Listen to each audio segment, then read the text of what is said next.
Hi everyone. तो आज हम लोग बात करेंगे सिकंदर बादशाह के महान होने का क्या रीज़न है। सिकंदर बादशाह कैसे महान हुए, कैसे उरूज पे पहुँचे सिकंदर बादशाह, उसके अंदर क्या खासियतें थी। इस कहानी से को सुन करके अपने अंदर पैदा करने की जुनूनी कैसे होता है, किसी देश को जीतने का पागलपन कैसा होता है। तो सिकंदर बादशाह के बारे में थोड़ा सुनेंगे ताकि इंटरेस्टिंग आप तरीके से बताना चाहूँगा। आप लोग थोड़ा सब्र करके सुनिए, अच्छा लगेगा। मुझे लगता है थोड़ा टाइम दीजिए। तो सिकंदर बादशाह यूनान में पैदा हुए। यूनान के मैसेडोनिया जिसकी राजधानी पेल्ला है, वहीं पैदा हुए। उसके पिता का नाम फिलिप द्वितीय है। उसके पिता का नाम फिलिप द्वितीय है। कहाँ पैदा हुए? मैसेडोनिया। किस शहर में? मैसेडोनिया के पेल्ला, यानी मैसेडोनिया की राजधानी पेल्ला हुआ करती थी। ये है सिकंदर की छोटी इन्फॉर्मेशन। सिकंदर बादशाह यानी उसके माँ का नाम था ओलंपियास। और सिकंदर बादशाह के बाप के बारे में थोड़ा जान लेते हैं। सिकंदर बादशाह का पिता 7 शादी की, उनमें से उनका एक बीवी था ओलंपियास, जो कि सिकंदर की माँ थी। ये छोटा जानकारी हो गया ताकि बात समझने में आसान हो।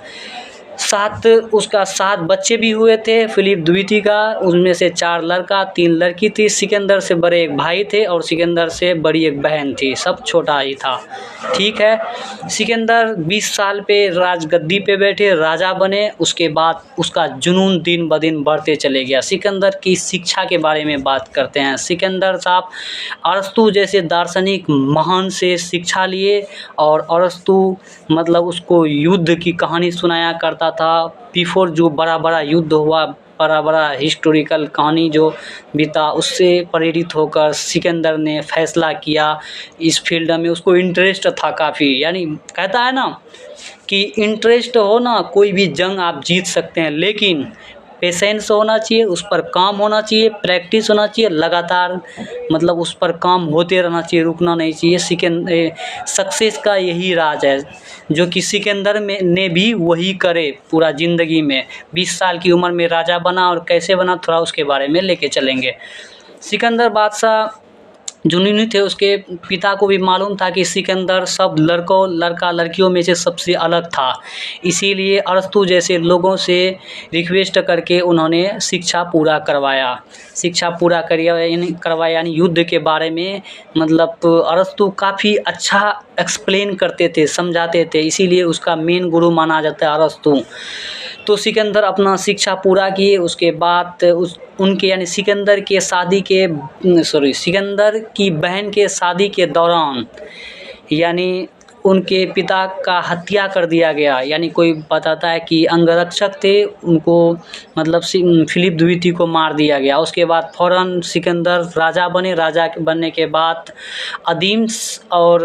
अदीम्स नामक कोई शहर को पहला युद्ध में जीता। उसके बाद उसका हौसला और बढ़ने लगा। अपना एक आर्मी तैयार किया, सैनिक तैयार किया।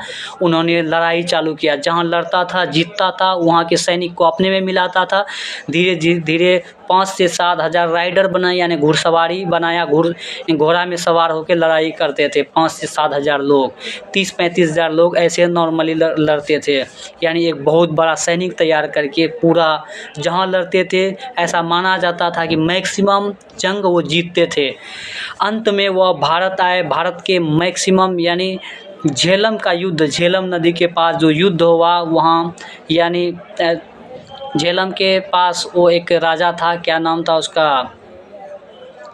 उसका नाम याद नहीं आ रहा, लेकिन झेलम नदी के पास कोई राज्य था, उसको मतलब युद्ध किया, वहाँ भी जीता। और पंजाब का कुछ हिस्सा उन्होंने जीत चुका था। उसके बाद उन्होंने मतलब मगध को जीतने का प्लान बना रहा था। मगध थोड़ा ताकतवर था, उसका जो व्यवस्था था लड़ाई का, वो हाथी से भी लड़ाई करते थे, जबकि इनके पास नहीं था।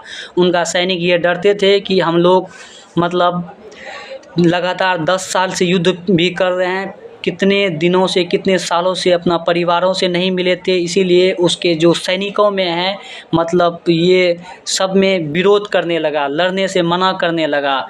तो अंततः अब जब सैनिक ही मना कर दे तो उसका नेता हो कोई हो, उसका कोई पावर नहीं चलता, अकेला कितना लड़ता, कितना ताकतवर हो।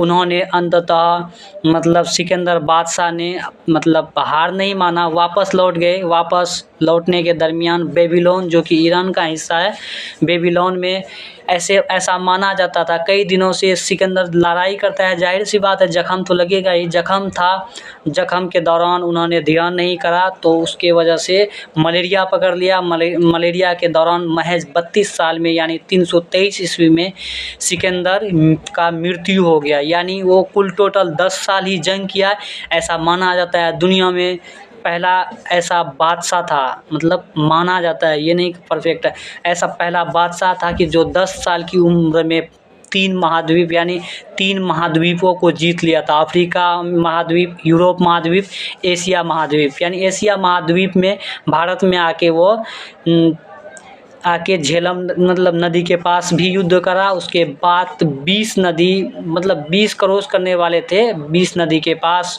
ऐसा सब हुआ कि मतलब विरोध हो गया उसका ही सैनिकों में, वहीं से वापस लौट गए। इससे पता चलता है कि आदमी जुनूनी हो ना, कोई भी सक्सेस आसानी से पा सकता है। इंसान के अंदर चाहिए कि खुद का जुनून हो, ताकत है वो। तो thank you for watching in this video. अगर अच्छा लगे तो कमेंट में ज़रूर लिखिएगा। तो thank you for watching in this video.